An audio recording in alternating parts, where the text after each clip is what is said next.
Right, looks like we're live. Well, hello and welcome to the first Facebook Live in quite a while.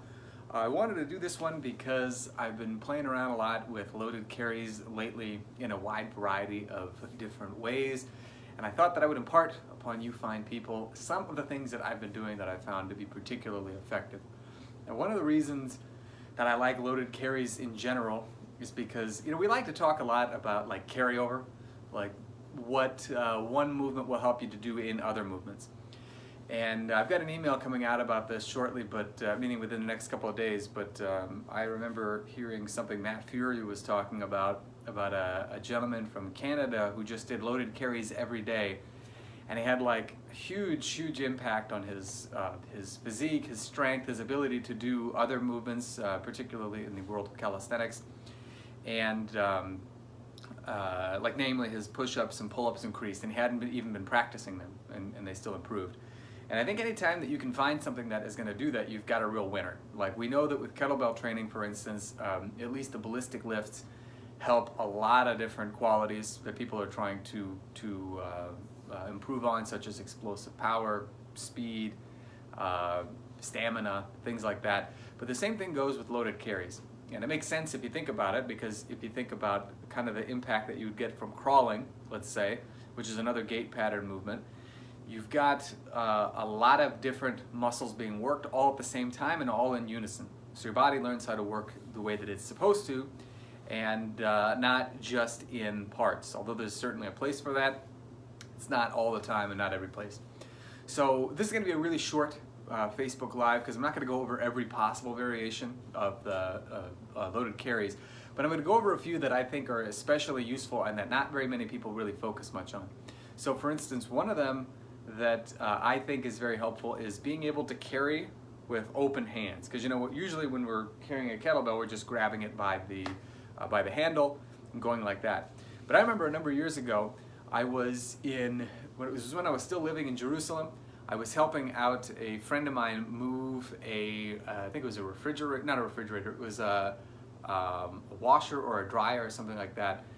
And he had to move it like a few blocks. And when you're holding one of those, there's not like a handle. You have to carry it like that. And like he could not hold on. We had to stop like 4 or 5 times. Whereas my grip was not really that much worse for the wear. I could still feel it, but I had the stamina for it. And I realized that there's not really a very easy way to train that with kettlebells if you're just holding on to the handle. So one of the things that I've tried out within the last few days has been a few different types of carries. Now one of them I've done in the past, and another one is brand new, okay? So the one I'm going to show you first is probably going to be the one that you have seen before. If you've ever read Pavel's book, Enter the Kettlebell, you've seen it, is what's called like a waiter's carry. Now, you'll sometimes see people press like that, and I'll demonstrate it momentarily, but this is going to be really good because it's going to help you to get the entire forearm strengthened. So the back of the forearm, these muscles here, the ones that extend your wrist, these are really going to work very, very hard. So what this is going to look like is this. You're going to take your kettlebell, all right, clean it, and then you're going to grab it like so. So you'll notice my hand, I'm not trying to bend it all the way back, and I can still move my fingers here. I don't know if you can see this. Right?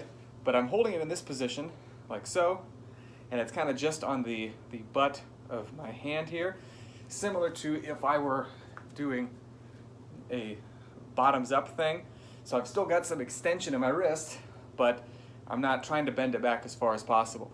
So carrying it around like this, I would recommend you do it like this so that if it falls, you can catch it, right?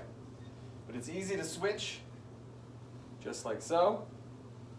And it really fires up a lot of the muscles in your shoulder girdle very, very strongly. I think even stronger than if you just have it racked like this. When you're here, there's like an extra level of stabilization that is extraordinarily difficult. You try doing that for like a minute, and right out of the gate, you're going to start to feel how much tougher it is than just holding it like this. And your grip is going to feel very strong too, because you're working on trying to control it with sort of an awkward grip like that. Now, Another one that I've tried, and this is one that I don't know if anybody else has ever done this before, but I figured I would test it out, and I really enjoyed it. There's a peril that you can drop it, so you're going to need to change the way that you walk a little bit, so that if you do, it's not going to fall on your foot. But basically, what you're going to do is you're going to hold it from the bottom, like this.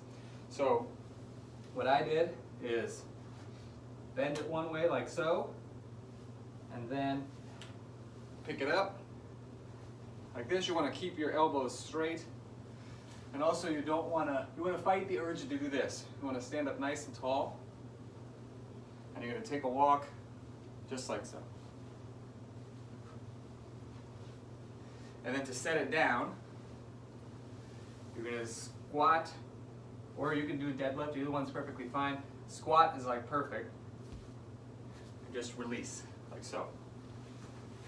The other day I did that, walked around for like 2 minutes with the kettlebell in my hands like that. And even though it was only 44 pounds, or about 20 kilos, like within a minute, no, it was within like 30 seconds, I could already feel the burn setting in on my forearms.